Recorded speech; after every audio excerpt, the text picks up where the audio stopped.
Trump says Americans back Iran war despite rising casualties.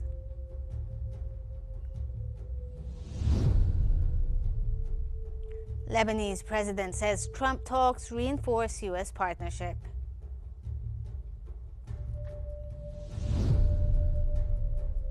And UN says nowhere in Gaza is safe despite 9-month ceasefire.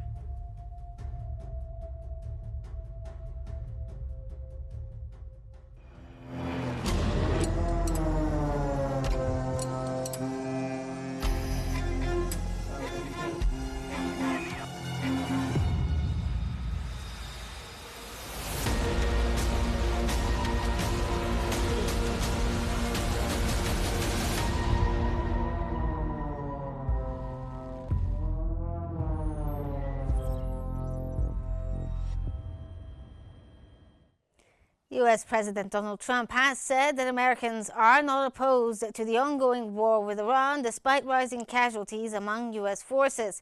He warned that military operations will continue, asserting that Iran is already sustaining heavy losses and will pay a big price. So we're going to honor them, and it's one of the hardest things to do. For me, it's one of the hardest things to do as a president. Still on U.S. President Donald Trump, he said that any Iranian attack on vessels in the Strait of Hormuz will trigger immediate U.S. retaliation against critical infrastructure targets. In a post on Truth Social, he warned that bridges or power facilities, including those near or within Tehran, could be struck in response to missiles, drones, or other attacks.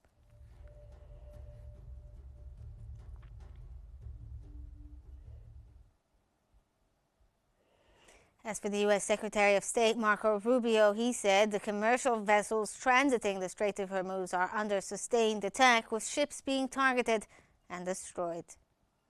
So right now, however, I can just say here's what's happening. It's pretty straightforward. Ships are trying to go through the straits and they're getting blown up. Commercial ships are going through the straits and they're being blown up. The United States is defending that shipping and, in addition, is targeting the places that are launching against those ships to continue to degrade Iran's ability to target and harm global shipping. So that's what's happening here, and that's what we're focused on. Secretary of State Marco Rubio also said that Washington remains open to negotiations to resolve the Iran crisis, but questions Tehran's seriousness. Again, the United States is always committed to diplomacy. We are open-minded and always willing to engage in negotiated settlements of differences, and that remains true in the case of Iran. An Iranian military source has said Tehran will target U.S.-linked infrastructure across the region if Washington strikes Iranian bridges or power facilities. Meanwhile, U.S. officials indicate that U.S. President Donald Trump is considering resuming large-scale military operations against Iran, with Israel likely to participate. However, Israeli involvement would depend on either a direct Iranian attack or a formal U.S. request. In parallel, officials say the Israeli Prime Minister Benjamin Netanyahu is expected to visit the White House next week, signaling intensified coordination amid rising regional tensions.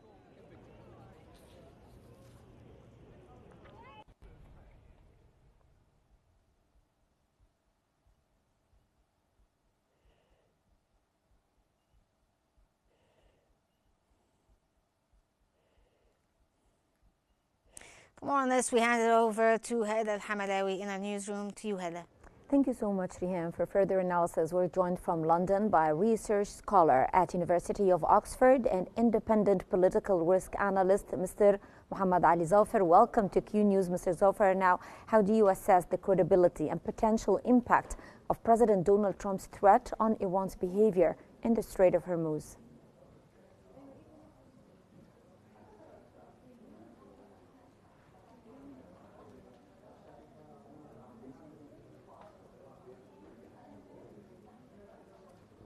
Sir, can you hear me? Mr. Zawfer, can you hear me? Hello, can you hear me now? I can't hear you. Yes, I was asking you, sir, how do you assess the credibility and potential impact of President Trump's threat on Iran's behavior in the Strait of Hormuz? Well, thank you for having me on your show. Indeed, the threat posed by Trump towards Iran is quite credible, and we have seen, the signs of it as well in the past 2.5 months for sure, and even before that as well. But the thing is that Iran really needs to take some constructive measures that really shows to the U.S. that Iran and U.S. can agree on. But the issue is that Iran is not willing to leave the Strait of Hormuz as the US wanted. And this is the major point of contention, and it will remain to be an issue. And in that regard, Trump will keep on pressurizing Iran through different measures to make sure that he gets the deal, that he can show to his people that he is the one who actually struck a good deal, better than the ones made by previous presidents. Mm-hmm.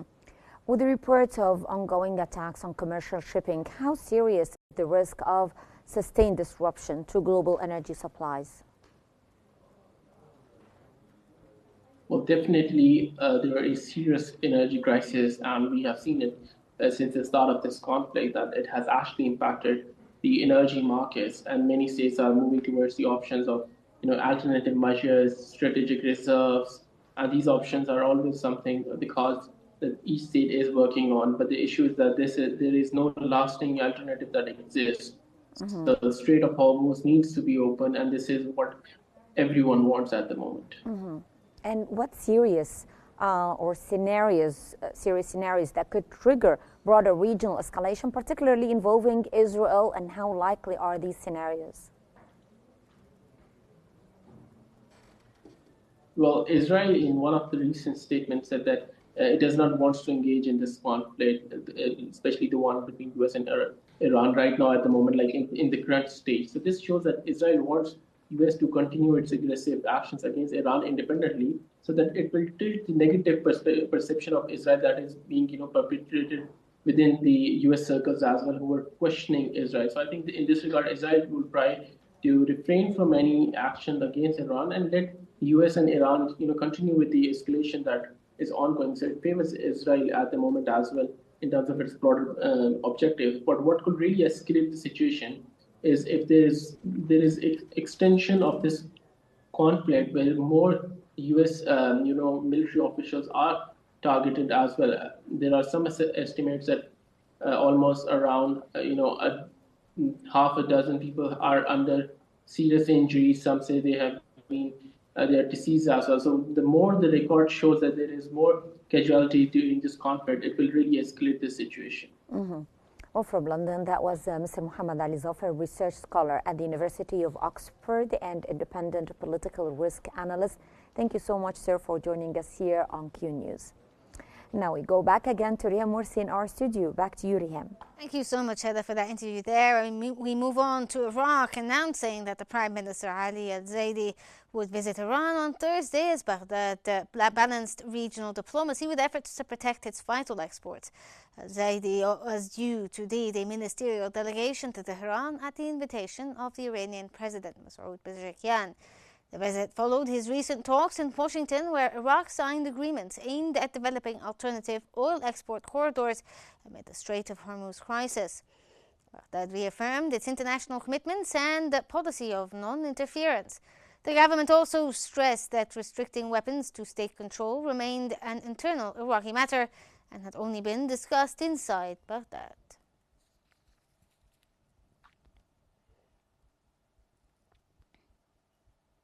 Egypt reaffirmed its efforts to contain regional tensions, urging all parties to pursue dialogue and reach a comprehensive and sustainable agreement. The Egyptian Prime Minister Mustafa Madbouli said Cairo had continued intensive diplomatic efforts to prevent further escalation and promote peaceful solutions. He stressed that Egypt encouraged all parties to the conflict to reach a lasting settlement. Madbouli also reaffirmed Cairo's firm support for the sovereignty and stability of the Gulf Cooperation Council states. He rejected what he described as unjustified attacks against Arab countries and said diplomacy remained the only viable path towards regional security.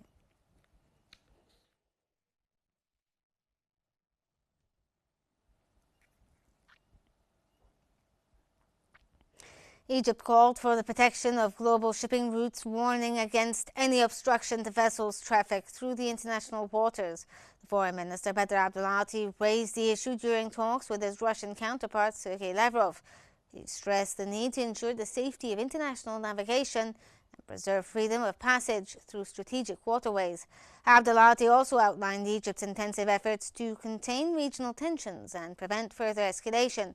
He urged Washington and Tehran to remain committed to diplomacy and negotiations as the path towards resolving their differences.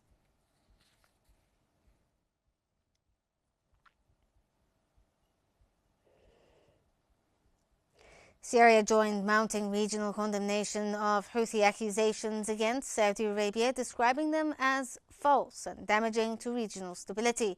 The Syrian Foreign Ministry said the remarks had sought to distort Saudi Arabia's regional role and undermine efforts to strengthen security and stability. Damascus expressed full solidarity with Riyadh in confronting the allegations. It also praised Saudi Arabia's central role in promoting regional peace, supporting diplomatic solutions to conflicts, and strengthening cooperation among countries across the region.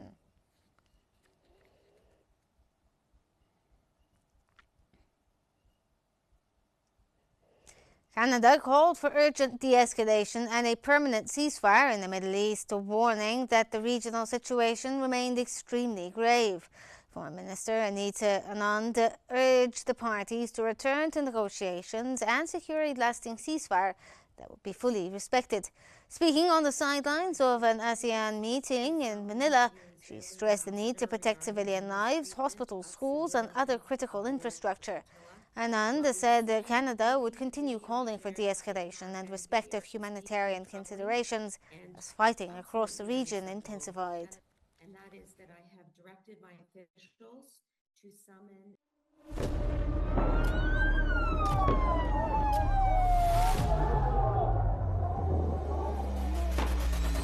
كل المستهدفين هن مدنيين. وضع شيء مرعب، شيء بخوف.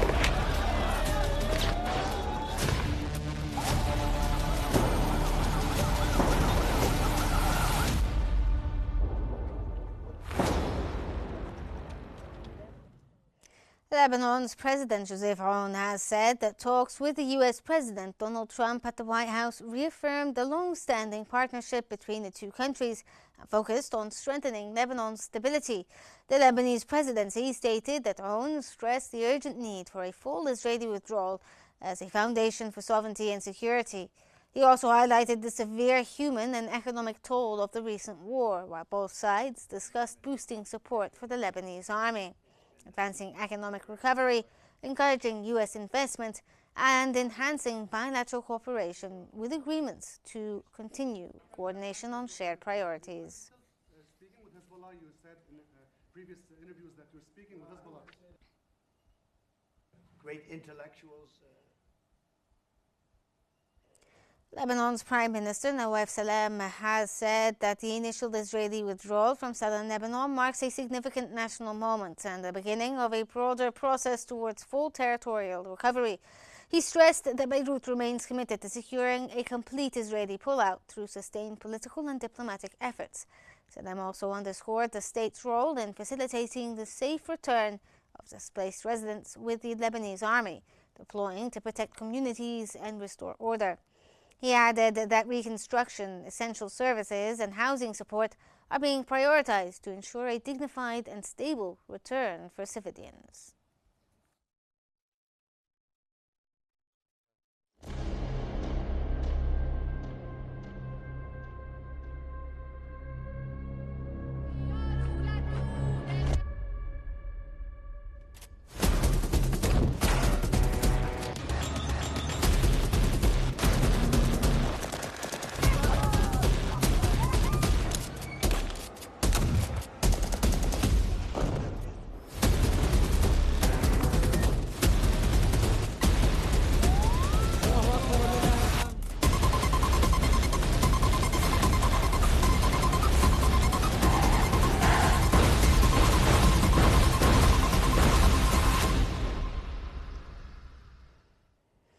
Gaza's death toll since October 2023 rose to more than 73,000 as Israeli attacks continued despite the ceasefire.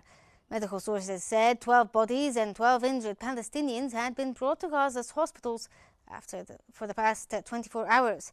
Since the ceasefire took effect on October 11th, Israeli attacks had killed 1,180 Palestinians and injured more than 3,800 others.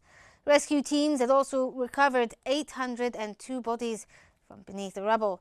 The overall toll that remained incomplete, with many victims still inaccessible to ambulance and civil defense crews.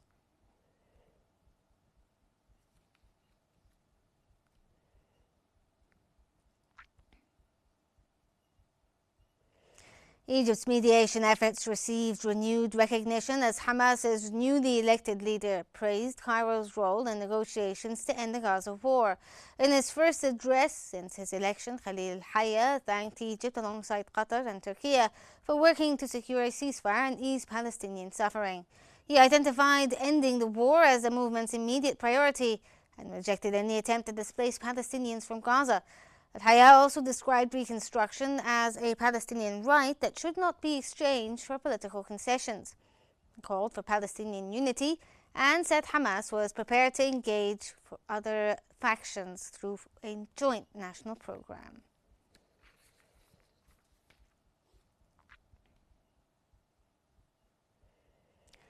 European pressure on Israeli settler enterprise increased once Belgium and the Netherlands moved to ban products originating from illegal settlements. Palestinian Vice President Hussein al-Sheikh welcomed the decision, describing them as an important step consistent with international law.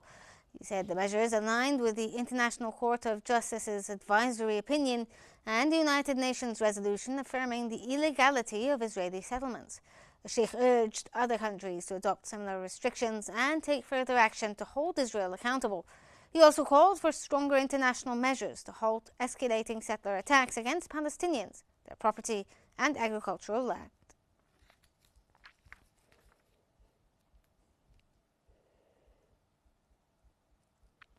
The Islamic Cooperation Organization broadened calls for international action, urging countries to target the wider economic system supporting Israel's settlements. The organization welcomed the Belgian and Dutch import bans as a legal and political achievement.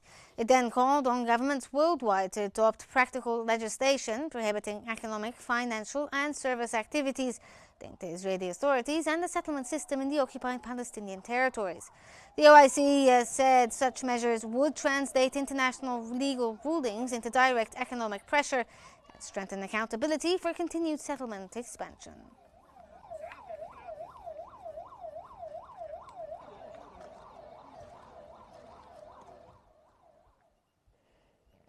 The United Nations warned that nowhere remains safe for Palestinians in Gaza, despite a ceasefire that had been in place for 9 months. The UN Human Rights Office recorded at least 57 Palestinians killed in an Israeli attack between July 13th and the 20th. The victims included 6 children. The strikes hit residential buildings, displaced people's tents, and other crowded areas.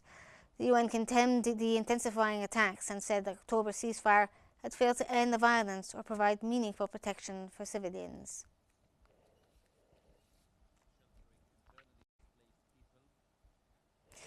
Satellite analysis indicates that Israel had expanded its military footprint to around 65% of the Gaza Strip. An investigation by the Israeli newspaper Haaretz found that an earth berm and trench system had extended beyond the designated yellow line in southern Gaza. The barrier reportedly crossed about 400 meters into Khan Yunis and up to 1,300 meters into Rafah. The report said Israeli forces had gradually moved yellow boundary markers westward, while humanitarian coordination restrictions had created an additional so-called orange line. It also identified 3 new Israeli military bases established inside Gaza in recent months.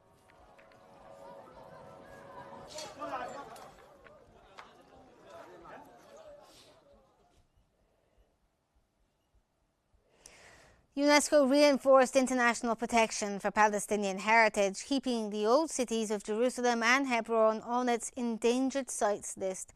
The World Heritage Committee adopted 4 decisions concerning Palestinians during the meeting in Busan. It reaffirmed that measures seeking to alter the historical, cultural, or legal status of Jerusalem's Old City and its walls had no legal effect. The committee also requested urgent monitoring missions to Jerusalem and Hebron in cooperation with international heritage experts. The Palestinian Endowments Ministry welcomed the decision, but called for practical international action to protect Islamic and Christian sites from further Israeli violations.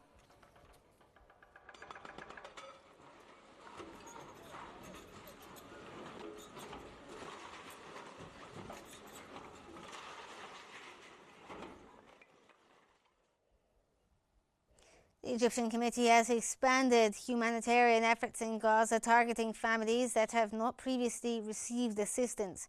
It announced the distribution of food parcels to 20,000 registered households alongside broader campaigns, including essential aid and medical support initiatives. The Egyptian committee emphasized its continued work to ease daily life by improving movement across Gaza and supporting basic needs. It added that these efforts aim to restore dignity, sustain livelihoods, and provide hope to vulnerable communities amid ongoing hardship.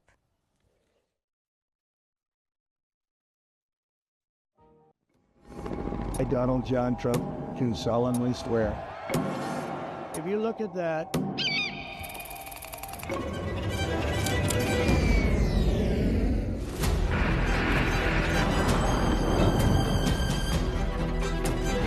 or we're out.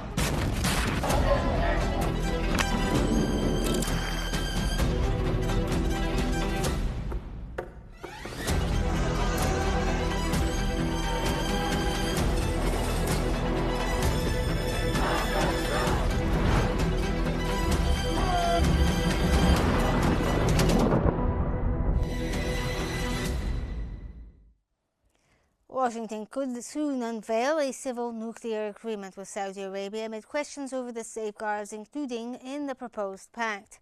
Secretary of State Marco Rubio offered no immediate confirmation but suggested that an update could come later on Wednesday. Sources told Reuters the Trump administration planned to submit a so-called 123 agreement to Congress within days, allowing the transfer of American civilian nuclear technology. The pact would be signed by U.S. Energy Secretary Chris Wright and the Saudi Energy Minister Abdulaziz bin Salman.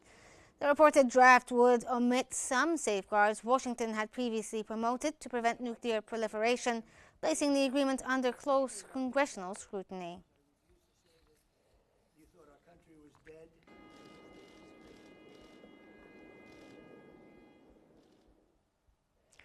The United States and China sought to stabilize relations with talks in Manila focused on preparing for President Xi Jinping's expected visit to Washington in September.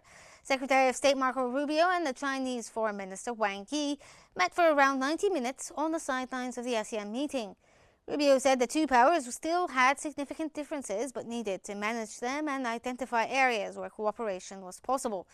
He said the discussions were intended to lay the groundwork for a positive visit by Xi and prevent bilateral tensions from spiraling out of control. Recent American allegations of Chinese election interference were not discussed during the meeting. A tremendous amount of damage to the military infrastructure, but they've also spent 20 years taking every penny they have and not spending it on their country. China rejected Australia's criticism of its conduct in the South of China Sea, accusing Canberra of ignoring Philippine provocations and encouraging confrontation. The Australian Foreign Minister Penny Wong had expressed serious concerns over the latest China-Philippines incident, describing some Chinese behavior as risky and destabilizing.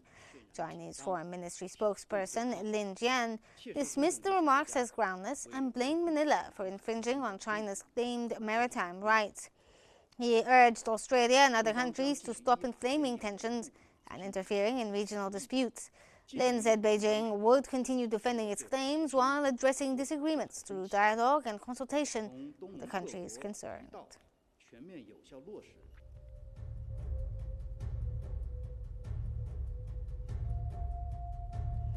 That brings us to the end of this news bulletin for this hour. But before we wrap up, here's a quick look at the headlines making it this hour. Trump says Americans back Iran war despite rising U.S. casualties.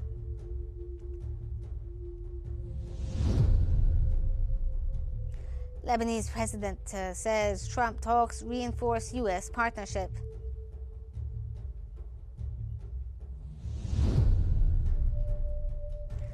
And UN says nowhere in Gaza is safe despite 9 months ceasefire.